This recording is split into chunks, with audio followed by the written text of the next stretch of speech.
iba, katulad ka, kaya ako tinatanong sino may gusto, yung iba, bibili. Pagbili, lalagay dyan. Hanggang alikabungin na. Totoo yun. Pag hindi nasa ating labasan, wala yan ka. Tama ba?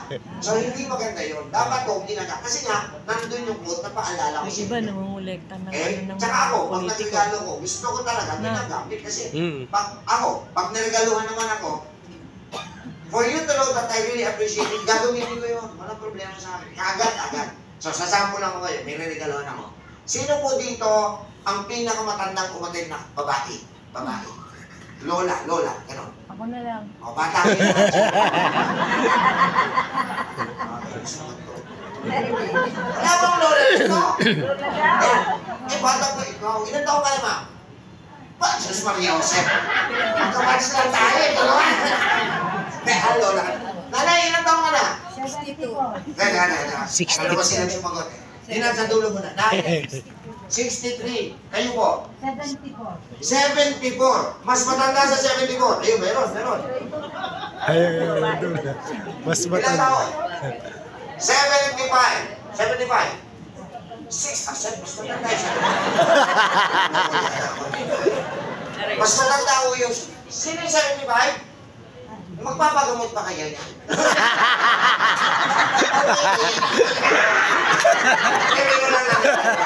O, ayan, natulad niya.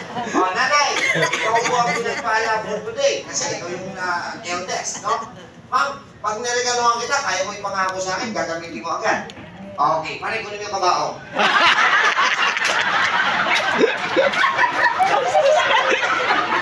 Sabi ni kayo, walang yato.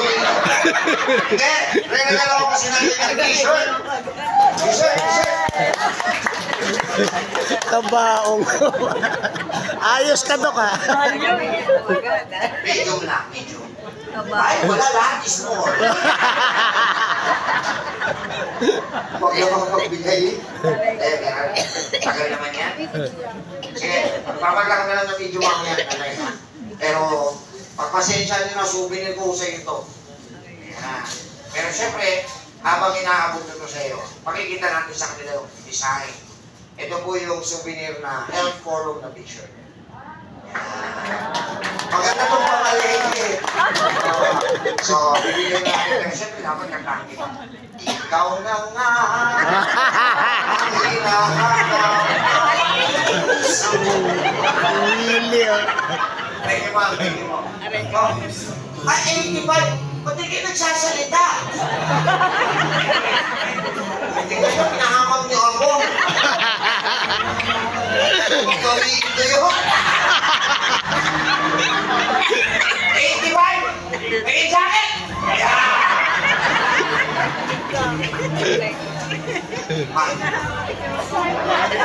Kama. Ikaw na nga.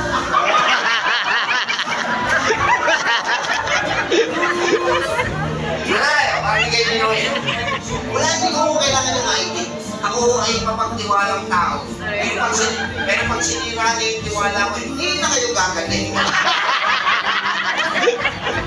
Ayan, ayos na. Ayos na kayo. Naon nyo, napakisa.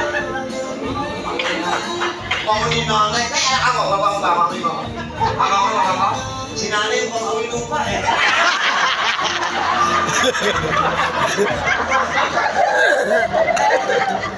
Ayan, sa ginagawa ko.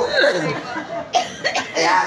So, katulad po ng sinasabi na dito sa, ano pangalan na ito? Ma'am, saka gano, ang kagalingan, hindi nakukuha sa magic. Ang kagalingan, may proseso, meron? Meron. May disiplina, Meron. may pagbabago, Meron. at higit sa lahat, pagbabalik loob sa Panginoon. Amen. Kayo, ako. Kaya mga kaibigan, magre-request ako ha, pag uwi po ninyo ng bahay, please do find time to read what is written in 2 Chronicles chapter 7 verse 14. Sulat ko. 2 Chronicles chapter 7 verse 14. Why? The Lord says, I'll recite it po para sa inyo. In English na ito. The Lord says, if my people, kung ang sangkalauhan, who were called by my name, na tinawag ko sa aking pangalan, will humble themselves down, ay magpapakumbaba, seek my face and pray, hahanapin ako at mananalangin, and turn from their wicked ways, at tatalikdan ang kanilang maling gawain. I, the Lord, akong Panginoon, will hear from heaven, pakikinggan sila mula kalangitan, forgive their sins, patatawarin ang mga kasalanan, and heal their land. At ipagkakaloob ang kagalingan sa buong lupain. Palakpakan natin. Amen. Ang Panginoon. Kaya napakaganda na may souvenir ganyan ka.